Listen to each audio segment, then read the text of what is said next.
실험실에 실험자들을 혼자 들여보내놓고 심심하게 만들었습니다. 이 실험자들의 팔에는 밴드가 둘러져 있는데 버튼을 누르면 밴드를 통해 전기 충격이 올 거라고 말해두었죠. 안녕하십니까, 열망하는 평안입니다. 뭐만 하려고 하면 방해하는 요소들이 있습니다. 그 방해꾼들이 우리를 집중하지 못하게 하고 일의 효율을 떨어뜨리죠.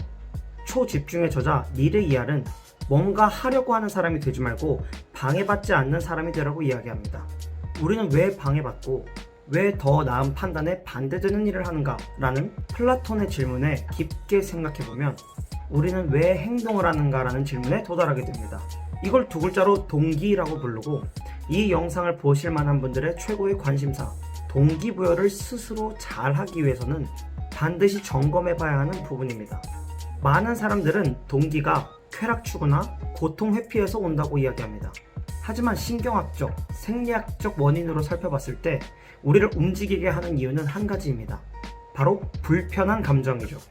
우리는 불편함을 피하기 위해서 행동합니다. 배고프면 불편하니 먹고 배부르면 불편하니 먹는 것을 멈춥니다.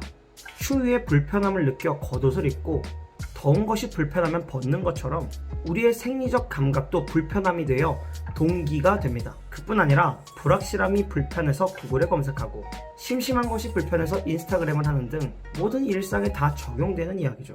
동기와 불편함을 이해할 굉장히 특이한 실험이 있습니다. 실험실에 실험자들을 혼자 들여보내놓고 심심하게 만들었습니다. 이 실험자들의 팔에는 밴드가 둘러져 있는데 버튼을 누르면 밴드를 통해 전기 충격이 올 거라고 말해두었죠. 일정 시간이 지나고 남성의 60%, 여성의 20%는 스스로 그 버튼을 눌렀다고 합니다. 심심하다는 불편함이 동기가 되어서 전기 충격을 스스로 원하게 된 것입니다.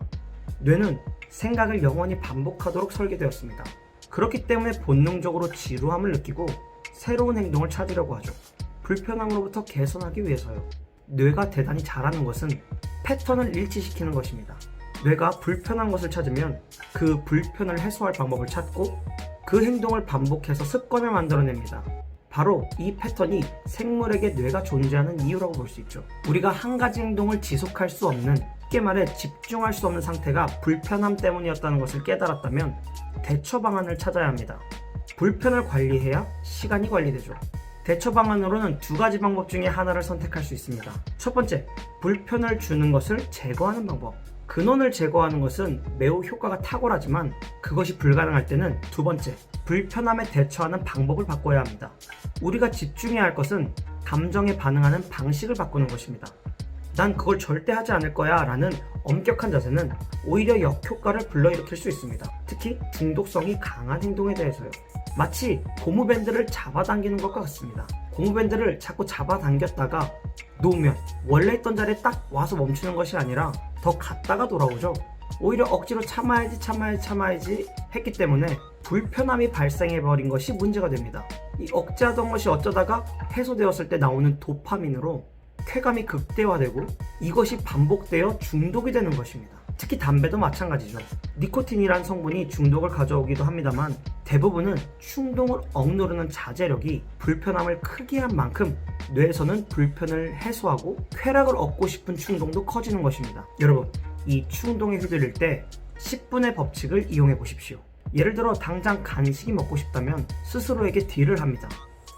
딱 10분 뒤에 먹자. 그리고 10분 동안 다른 일에 집중하거나 그 감각, 감정을 되돌아보십시오. 친한 친구와 대화하듯 스스로에게 말을 걸고 캄다운 시키다 보면 우리는 자신에 대해 경멸감이 아니라 호기심을 갖게 됩니다. 그러면 10중 8구 충동은 잦아들고 방해는 사라지게 될 것입니다. 심리학자들이 충동 서핑이라고 부르는 것이 있는데 마치 영원할 것처럼 휘몰아치는 불편함의 파도는 반드시 잠잠해질 때가 온다는 것입니다. 잠시 소강되는 이때까지만 기다리면 우리를 방해하는 방해꾼들은 사라지게 될 것입니다. 그때 더 집중해서 일의 효율을 얻어내십시오.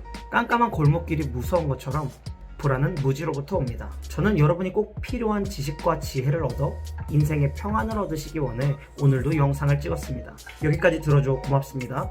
안녕!